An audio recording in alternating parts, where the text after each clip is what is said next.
सायकालीन को समय है गयो। सब गोपी बोली अब वापस चलो, किशोरी जी ये श्रम है रहे हो, आज हमने एक और अपराध कर दियो। किशोरी जी और ले आए संग में।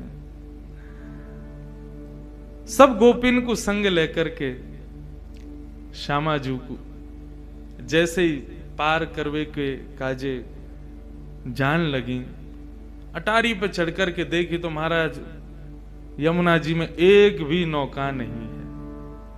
दूर दूर तक कोई भी मल्हा ना दिख रहा है पार करवे वारो। किशोरी जी ने पूछी कहा भयो? बोले अरे श्यामाजू आज तो बड़ो विचित्र भयो। बोले कहा? बोले एक भी नौका ना है, एक भी पार करवावे वारो मल्हा ना खड़ो, कैसे जाएंगी हम?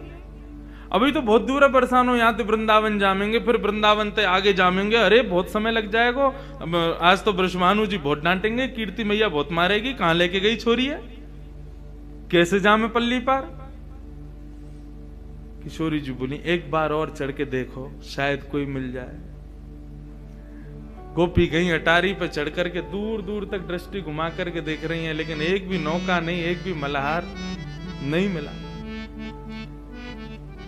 इतने में ही दूर नेक सी नौका, और वह नेक सी नौका में बटुआ से कन्हैया, छोटे से लाला, अरे बैठे बटुआ से मोड़े के। हमारे यहां ब्रज में बटुआ से मोड़े को मतलब बहुत मलूक। कोई बालक जन्म ले तो सब देखवे जामे, अरे कैसो है लाला? बोले ऐसा हो बटुआ से मोड़े को। बटुआ कहते के? हाँ पर्स से कहें। वाह मैया सब जाने समझन हमारी। पर्स से कहें बटुआ से मोड़े को मतलब? बोले जब खुलेगो, जब बड़ो होगो तो खूब सारो धन देगो, या हमारे कहें बटुआ से मोड़े को।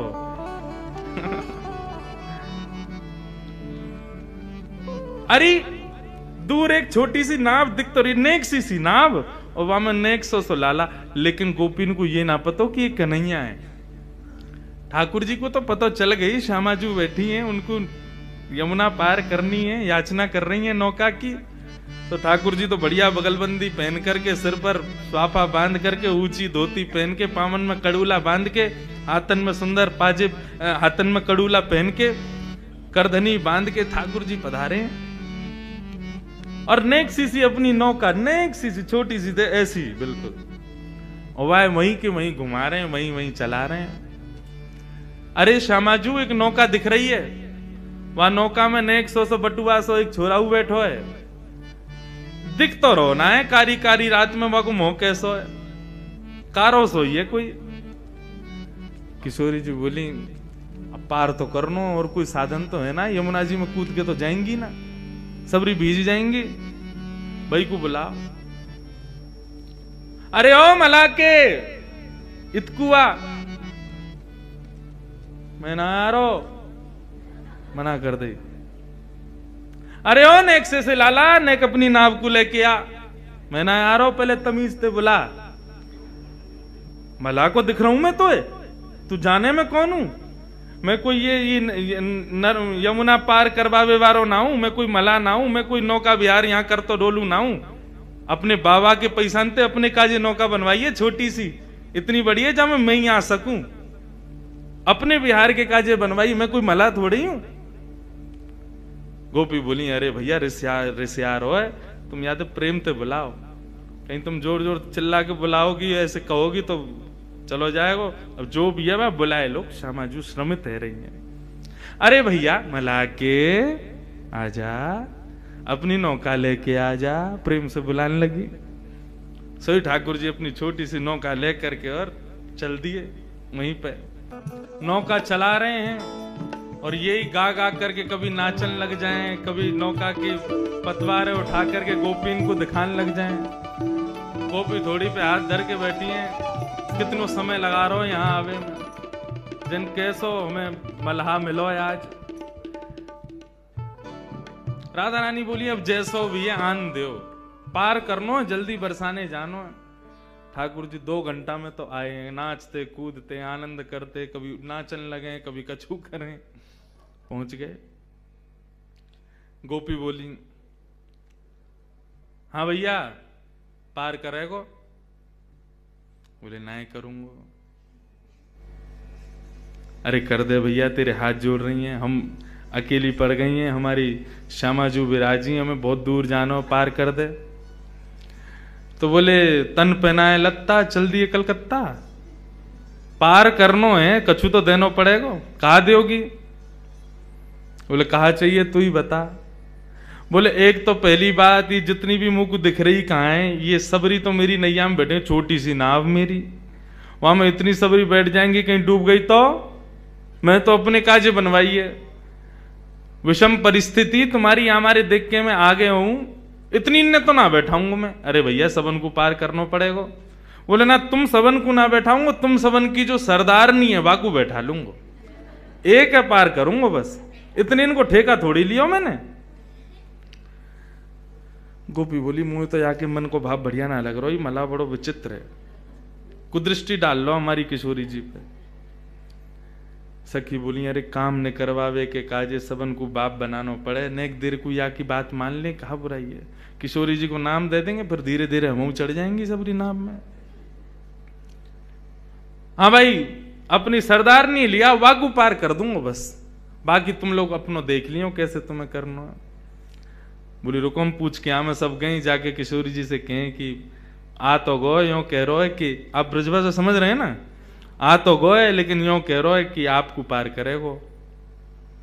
किशोरी जी बोली मैं अकेली नहीं जाऊंगी, जन कौन है कहाँ को है कैसो है। बोले वो तो हमें पता है, लेकिन किशोरी जी अब मान जाओ, कैसे जाएंगे इतनी रात में, दूर दूर तक कोई नौका ही ना है, यमुना जी तो पार करनी है ना, आप कृपा करो। किशोरी जी बोली अच्छा ठीक है तुम कह रही हो तो फिर मैं चढ़ू ना। बोले तुम चढ़ो, फिर संग संग तो हम चढ़े ही जाएंगी, और नेक दूर नाव निकली नहीं कि हम सबरी कूद जाएंगी भाई में, फिर तो पार करना ही पड़ेगा, फिर कहां जाएगा लेके। किशोरी जी जैसे ही आई, ठाकुर जी ने दूर से ही उनके मुखमंडल को देखो है, आहा, देख करके वही न्योछावर है गए, प्रणाम करने लगे। जैसे किशोरी जी पधारी, जैसी नौका में चरण लगी, ठाकुर जी बोले रुको रुको रुको रुको रुको, अभी ऐसे सीधे ना जाओगी आप नौका में। तो बोले पहले आपके चरणन को धो दूं मैं, अपने हाथन से चरणन को धोऊंगा तभी नौका में बैठाऊंगा। सब गोपी बोली तू बड़ी मनमानी कर रहा हो भैया अपनी। बोले देख मुझ को तुमसे और कछु दक्षिणा नहीं चाहिए, मुझको यही दक्षिणा चाहिए, ये तुम्हारी जो सरदारनी है ना, या के मतलब तुम्हारी जो सरताज है, तुम्हारी जो अधिष्ठात्री है, या के चरणन को मैं धोऊंगा, चरणन को धो करके तभी आपको अनुमति दूंगा अपनी नौका में चढ़वे के। सब गोपी किशोरी जी से बोली किशोरी जी निवेदन कर रहा है आपके चरणन को धोनो चाहवे, आज्ञा करो। कहा करें? अरे जन कौन है कहां को है कैसो है मैं तो जानू ना हूं, या को कैसे अपने पामन को स्पर्श करन दूं। सब गोपी बोली किशोरी जी और कोई हम पे उपचार भी तो ना है, यही करना पड़ेगा, अब आप स्वीकार कर लो, मान जाओ।